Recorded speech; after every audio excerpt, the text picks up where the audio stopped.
DS judicial academy Prayagraj सभी law विद्यार्थियों का स्वागत करती है।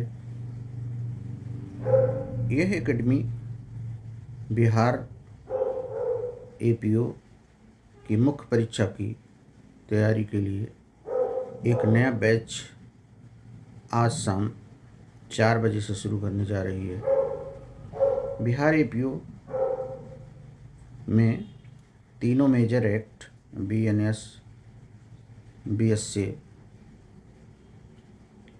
और बीएनएसएस तीनों मेजर एक्ट, इसके अलावा सीपीसी कॉन्स्टिट्यूशन और साथ में माइनर एक्ट है।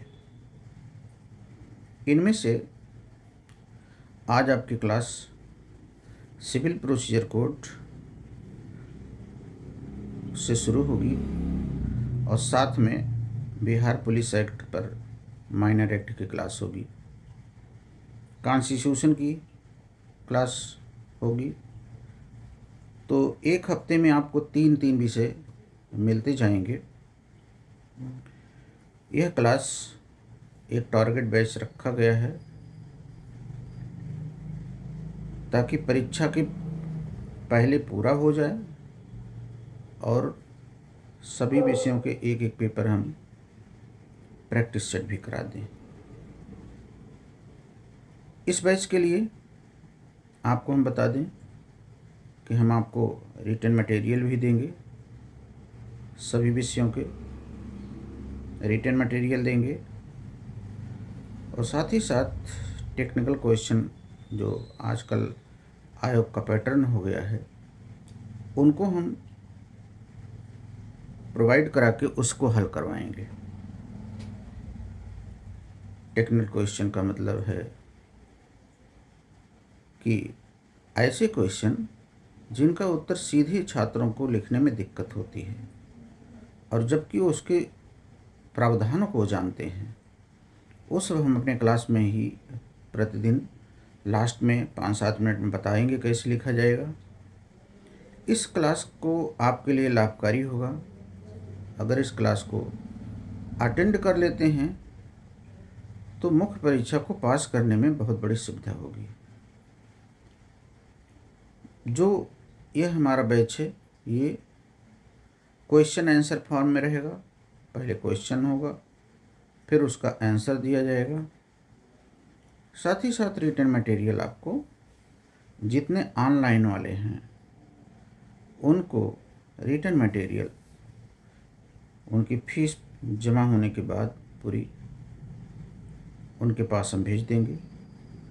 जितना मटेरियल पीडीएफ में है वो पीडीएफ में भेजेंगे। जो पीडीएफ नहीं है उनको हम उनके पते पे भेज देंगे।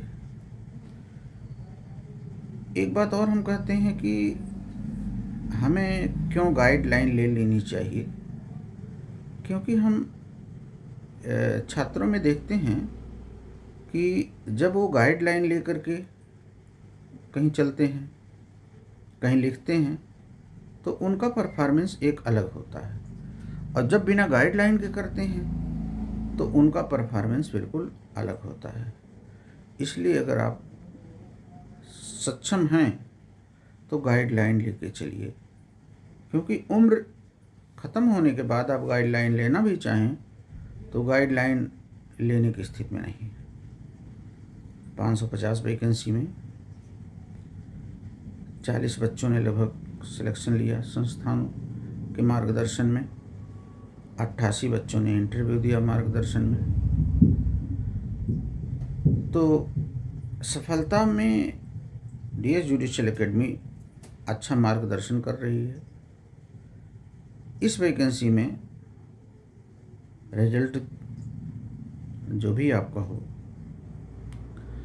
लेकिन अगर रिजल्ट के बाद से शुरू करेंगे पढ़ना तो समय कम आपके पास हो जाएगा। इसलिए समय से पहले ही अपनी पढ़ाई को शुरू कर दीजिए। जितने भी विषय हैं सभी विषयों पर आपको बैलेंस नंबर लाना होगा और जब विषय अच्छे से तैयार होते हैं तभी जाकर के साक्षात्कार में अच्छे अंक आते हैं। इतना और ध्यान दें हम कि जो क्वेश्चन आंसर फॉर्म में हमारा प्रश्न होगा उसको आपको बता दें। क्वेश्चन जैसे कोई एक क्वेश्चन हो, जैसे कोई व्यक्ति न्यायालय के समक्ष सुनवाई के दौरान अपने दस्तावेजों या मौखिक बहसों के माध्यम से न्यायालय को गुमराह करता है और अपने पक्ष में आर्डर प्राप्त कर लेता है। इसकी जानकारी यदि न्यायालय को होती है बाद में, आर्डर प्राप्त करने के बाद में, तो दूसरा पीड़ित व्यक्ति क्या कर सकता है या न्यायालय क्या कर सकता है।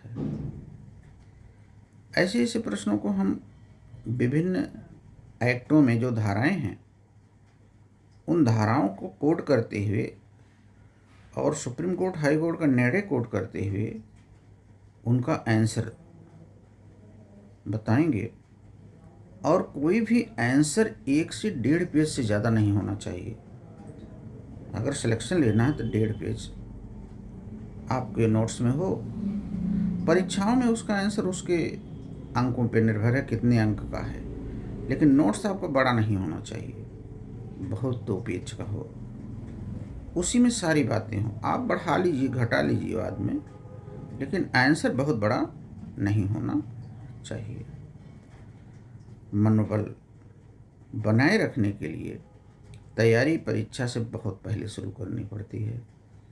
मनोबल अगर बढ़ेगा सकारात्मक रूप से, सफलताएं तभी मिलेंगी।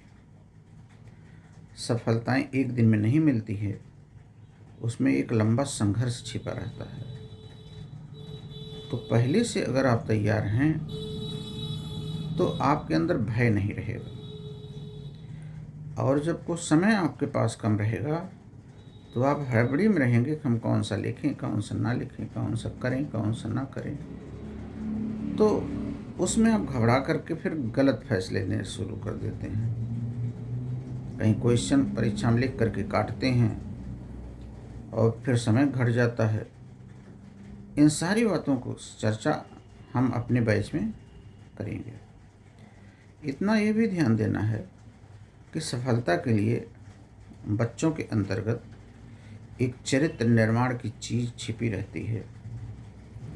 वो चरित्र निर्माण को डेवलप करना चाहिए। सामने वाले से या किसी भी व्यक्ति से, ईश्वर से कोई जानकारी लेने के लिए वही चरित्र निर्माण काम करता है।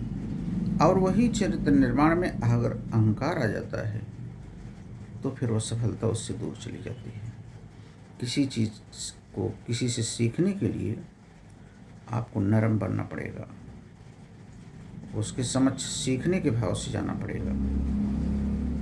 अगर उसके बगल कुर्सी या बेंच पे खुद बैठ करके उससे सीखने का प्रयास करेंगे तो उसकी निगाह आप पर पड़ेगी ही नहीं, तो कैसे आप सीख पाएंगे। उसके सामने आपको बैठना पड़ेगा, उससे सीखने के लिए उससे निवेदन करना पड़ेगा, फिर वो आपको बताता रहेगा, आप सीखते रहेंगे। तो आज हमारा बिहार का बैच, साथ ही साथ इसमें झारखंड के विषय भी हैं। शाम को 4 बजे शुरू होगा। फिर यह रेगुलर बैच 3:30 बजे हो जाएगा, क्योंकि अब गर्मी ज़्यादा नहीं है। तो इस बैच को ज्वाइन करिए, अपनी सफलता को सुनिश्चित कीजिए। सभी छात्रों को बहुत बहुत धन्यवाद।